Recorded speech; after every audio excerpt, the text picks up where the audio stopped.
संसद में केंद्रीय गृह मंत्री अमित शाह की ओर से बाबा साहेब भीमराव अंबेडकर को लेकर की गई टिप्पणी पर विवाद थमने का नाम नहीं ले रहा है। बता दें कि अब संसद से लेकर सड़कों पर कांग्रेस पार्टी इस बात को लेकर प्रदर्शन करती हुई नजर आ रही है। तो वहीं आज कांग्रेस पार्टी की ओर से देश भर में राष्ट्रव्यापी आंदोलन किया गया और साथ ही केंद्रीय गृह मंत्री अमित शाह के इस्तीफे की भी मांग की गई। आपको बता दें कि केंद्रीय गृह मंत्री अमित शाह ने संसद में बयान दिया था कि अंबेडकर करते रहते हो, यदि इतना नाम भगवान का लिया होता तो स्वर्ग प्राप्त हो जाता। इसी को लेकर ही कांग्रेस पार्टी और अन्य विपक्षी दल जो है वो केंद्रीय गृह मंत्री अमित शाह के इस्तीफे की मांग कर रहे हैं और केंद्रीय मंत्री की ओर से की गई इस तरह की टिप्पणी को दुर्भाग्यपूर्ण बता रहे हैं। साथ ही आपको बता दें कि रोष स्वरूप आज कांग्रेस पार्टी ने देश भर में रोष प्रदर्शन किया, जिसकी झलक हरियाणा के अलग अलग जिलों में भी देखने को मिली। तो साथ ही आपको तस्वीरें सोनीपत और यमुनानगर की दिखा रही है, जहां पर आप देख सकते हैं कि हाथों में भीमराव अंबेडकर के पोस्टर लेकर कांग्रेस पार्टी के कार्यकर्ता और विधायक सड़कों पर उतरे हैं और लगातार नारेबाजी करते हुए नजर आ रहे हैं। प्रदर्शन अचानक देखिए, ये पूरे देश में प्रदर्शन है। पूरे देश में लोगों में काफी रोष है।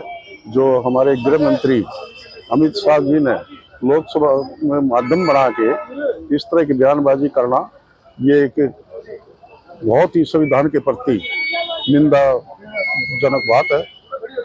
गृह मंत्री होते हुए इस तरह की चीजें नहीं होनी चाहिए। ये इनकी सोच को दर्शाता है। इनकी सोच है संविधान को कैसे खत्म किया जाए। इनके प्रयास भी रहा है। ये लोकसभा चुनाव में कहते थे कि 400 सीटें आ जाती है बीजेपी की तो संविधान को ही बदल देगी। तो इनकी सोच दर्शाती है, लेकिन देश का हर नागरिक संविधान की सुरक्षा के लिए खड़ा है और बीजेपी की इस तरह की में कामयाब कभी नहीं होनी चाहिए। रोष प्रदर्शन है ये, इसलिए आप सब ने भी पता है कि हमारे देश के जो आदरणीय डॉक्टर बाबा साहब अम्बेडकर के, जिन्होंने संविधान लिखने का काम किया और उन्होंने एक विशेष ध्यान रखा पूरे देश का, चाहे गरीब व्यक्ति से आम व्यक्ति, खास व्यक्ति तक सबको अधिकार देने का काम किया। और बाबा साहब अम्बेडकर के बारे में देश के जो गृह मंत्री अमित शाह जी, उन्होंने जो सबसे बड़ा हमारा लोकतंत्र का जो मंदिर है, जो लोकसभा है, उसके अंदर बाबा साहब अम्बेडकर के बारे में इतनी नीचता के साथ उनके खिलाफ इतनी गलत टिप्पणियाँ की गई, तो उसके बारे में ये सारा प्रदर्शन था। और हमें मांग की, राष्ट्रपति जी के नाम ज्ञापन दिया है डी साहब को, और उसमें मांग की गई कि आप या तो गृह मंत्री जी इस्तीफा दें, अगर इस्तीफा न दें तो आप लोगों के सामने आके, देश की जनता के सामने आके जनता की से माफ़ी मांगने का काम करें। और देश के सामने एक बात भी आ गई कि जब कांग्रेस पार्टी एक बात कहती थी कि भाई संविधान बचाओ, संविधान बचाओ, और बीजेपी कहती थी ये संविधान बचाने की बात करते हैं, संविधान तो एक लोकतंत्र है, उसको कोई नहीं बदल सकता। लेकिन जो इनके मन की बात थी, जो इनके दिल की बात थी, वो सामने आई देश के सामने कि गृह मंत्री जी ने बाबा साहब अम्बेडकर का अपमान किया। अगर 400 पार का इन्होंने नारा दिया था, अगर 400 पार ये हो जाते तो इस बात में कोई शक नहीं, इन्हें दर्शा दिया कि ये संविधान को बदलने का भी काम करते। लेकिन मैं तो धन्यवाद करूंगा देश और प्रदेश की जनता का कि इन्होंने इतना पूर्ण बहुमत नहीं दिया। तो ये देश की जनता भी समझ चुकी थी कि ये संविधान के साथ छेड़छाड़ करेंगे, और आज भी इनकी नीयत और नीति है, लेकिन इनका पूर्ण बहुमत नहीं है। इस भय के कारण ये छेड़छाड़ नहीं करे। जब बाबा साहब अम्बेडकर के बारे में इतनी गलत टिप्पणियां कर सकते हैं तो संविधान तो इनके लिए कुछ भी नहीं है। किसान आंदोलन अभी एक बार फिर धरने पर 10 महीने हो गए हैं। डल्लेवाल जी की तबीयत लगातार बिगड़ रही है। देखिए, जो डल्लेवाल जी की आपने बात करी, डल्लेवाल जी की तबीयत अब मिलने भी गए थे। पूरा डेलीगेशन का था कांग्रेस पार्टी का, 4 सांसद थे, 7-8 विधायक थे। आदरणीय हरियाणा प्रदेश के उज्जवल भविष्य भाई दीपेंद्र हुड्डा जी के नेतृत्व में गए, तो हम डल्लेवाल जी से जब मिले तो उनकी सेहत बिल्कुल आज डेंजर है, वो कभी भी उनकी शहादत हो सकती है। लेकिन बीजेपी की सरकार के कान पर जू नहीं चल रही और किसान की कोई नई मांग नहीं।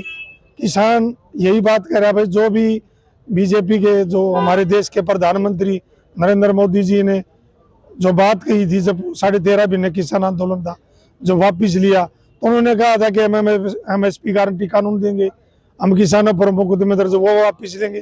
किसान की कोई नहीं मांगनी, तो MSP गारंटी कानून की बात है वो पूरी करनी चाहिए, कानून लेके आना चाहिए। एक तरफ बात करते हैं कि हम MSP पे फसल खरीदते हैं, भाई MSP गारंटी आप कानून बना दोगे तो उसमें दिक्कत कौन सी है?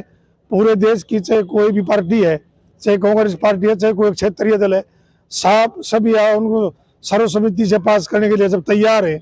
और ये भी इस बात में क्यों कोताही बरत रहे? आप डल्लेवाल जी की बात करो, हजारों की संख्या में लगातार किसान धरने पर बैठे हैं, तो ये बात नौबत नहीं आनी चाहिए। मैं तो सरकार से भी मांग करता हूँ कि उन्होंने बड़ा दिल करके जो अपनी बात की वो पूरी करे, इस दिल्ली के चारों तरफ ना बैठ जाएं। क्या आप वही दृश्य देखना चाहते हैं? बीजेपी की अगर ये मनसा हो, देश की सरकार की ये मनसा हो, तो ये भी बता दें। किसान तो तैयार है, फिर इस दिल्ली के चारों तरफ बैठने के लिए तैयार है। फिर आप कभी आतंकवादी बताओगे, कभी खालिस्तानी बताओगे, फिर कभी आप जातिवाद में बांटोगे, कभी आप कांग्रेसी कहोगे, फिर आप बहाने लेके बात करोगे। तो इससे अच्छा आप बात करके किसानों के साथ इनकी जो जायज मांगों को पूरा करें। कि आज हम सभी लोग कांग्रेस जन और अलग अलग समाज से भी, अलग अलग पार्टियों से सभी ज्ञापन देने के लिए पहुंचे। आज हम लोगों ने मिलकर सब ने कांग्रेस पार्टी के माध्यम से डीसी साहब को ज्ञापन दिया। और जो देश के गृह मंत्री अमित शाह जी, उन्होंने भारत रत्न बाबा साहब भीमराव अंबेडकर जी के ऊपर जो टिप्पणी की, भद्दी टिप्पणी की, उसकी हम घोर निंदा करते हैं और कड़े शब्दों में निंदा करते हैं।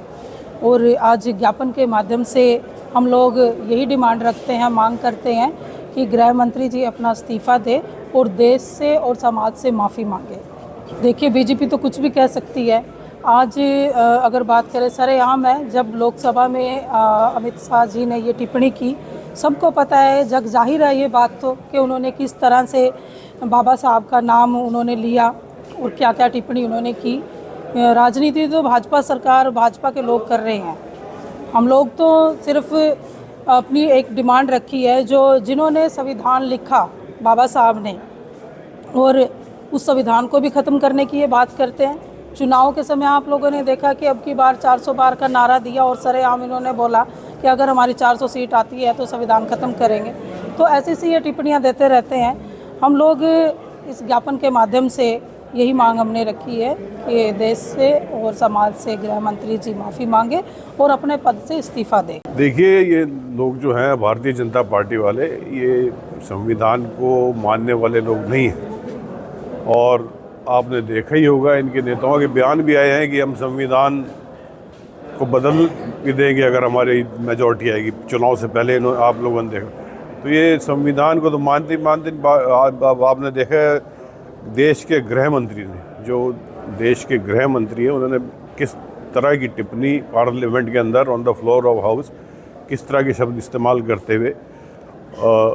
तो आज इसी संदर्भ में कांग्रेस पार्टी ने कि देश के गृह मंत्री को उनके पद से बर्खास्त किया जाए और वो देश से इस टिप्पणी के लिए माफ़ी मांगे। इन मांगों को लेके कांग्रेस के सभी साथियों ने, हमने आज मिलके और उपायुक्त महोदय को ज्ञापन सौंपा है और वही दे के अब निकले। वो तो आप सब देख सकते हैं, वो तो पार्लियामेंट के अंदर है, वो सब कोई तोड़ मोड़ के नहीं, तो सब ने लाइव टीवी पे देखा है।